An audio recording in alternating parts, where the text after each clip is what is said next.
A very good morning to our viewers all across the world. Welcome to your poetic interlude on the Weekend Show. My name is EMEKA OZURUMBA, and today I'm going to be reciting a piece I title, Who Are the Rebels? These days, the rebels are those crying out for freedom, freedom from oppression. These days, the rebels are those that fight for their human rights. But if you encroach on my civil rights, I'll become like a rebel to you. Cadences of adversity. My people have no potable water, and if I voice out this humiliation, I'll be considered a rebel. It's all antiques for prescribing the truth and spreading falsehood through adulterated indoctrination. Sometimes you say education is bad, but you're educated. That time education wasn't bad to you, or was it? You infringe us from access to truth and development. You make us live in deliriums of our sanity. But you are not as the rebels that you claim. We're not playthings to your political fiasco. If I say increase minimum wage, you'll see me as a rebel. But to you, bribery and corruption doesn't seem rebellious. If I say give all Nigerian children access to free education, I'll be number one on the discount soon to be abolished. If I say make the economy better and viable, I'll be the first on your blacklist for extermination, for reasons best known to injustice. But termites now guzzle on our penury-infested abode. If I sleep at night, my roofs are leaking perjuriously. The downpour of your hostility is obstinate. It can create a compass for itself and diversify its perilous precipitation. The divergence now rains down mass poverty, joblessness, and other cronies. And to speak of this social aggression, even mildly and without violence, I'll still be labeled as a rebel. How does fighting for your constitutional right make you a rebel? How does this lack of quantification quantify your multitudinal assumption? I'm not a T-Rex breathing down fire. I'm a peace builder, an equal rights and justice advocate. And I want a better day for all Nigerians, all of them emotionally maimed by your contextual inferno.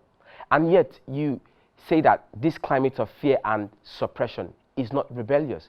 How come? When our universities go on needless, endless, and countless strikes, if I protest this injustice, I'll be acronymed as a rebel, as one who is volatile and corrosive. But how dangerous am I than you? You can live with wild beasts as friends. I cannot. And yet the peace resolver is soon silenced with a revolver. But I was there at the beginning, and I'm here now.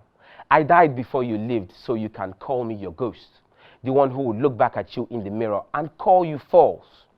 False government, false governance, false enumerations of justice, false enfranchisements from democracy. And to be called a rebel by now is ignominy after this havoc you have wreaked is colossus. Because to reconstruct this antipathy of destruction is scorning even to the tabula rasa of the lame. And though I take the blame, I'm still innocent and you're still the culpable culprit. Anyone who stands up for social justice is not a rebel. Anyone who seeks fairness from a democratic system is not a rebel.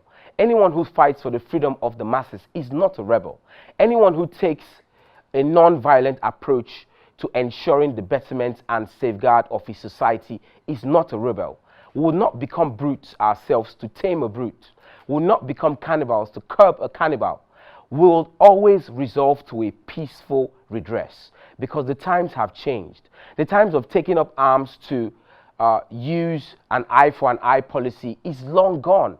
This is the age of social reconciliation, using non-violence as a potent tool in achieving the grandeur we seek from our society. Sticks, stones, and bullets are never the answers to cohesive social integration. And let those agree for social justice not be termed as rebel. Those seeking for better economic stability should not be taken as rebels. Let those agitating for true liberation not be taken as rebels. Instead, let us nurse within ourselves the spirit of togetherness and oneness as a people, and refining ourselves within the defiance of true democracy, with the tendons and tandems of a more civilized, structuralized, and organized society. Nothing can be more impactful to our union as a people than a country that is equal to the terms of nationality, and the life of each citizen is prioritized, far from irrationality, subsonic in this demur, far from hopelessness, into the attires of this democratic malnutrition, where our social security are starved and our hopes for a better society seem to be fleeting. My lovely audience all across the world, I hope you have enjoyed listening to my piece, and I hope you gained some meaningful insightfulness from what I'm talking about, who the rebels truly are. I just want to shout out to my lovely producer, Andy Madaki, my lovely director, Idayat, and Emmanuel Balogun, and my lovely friends on The Weekend Show. Don't go anywhere and stay tuned, because we have more coming for you on The Weekend Show.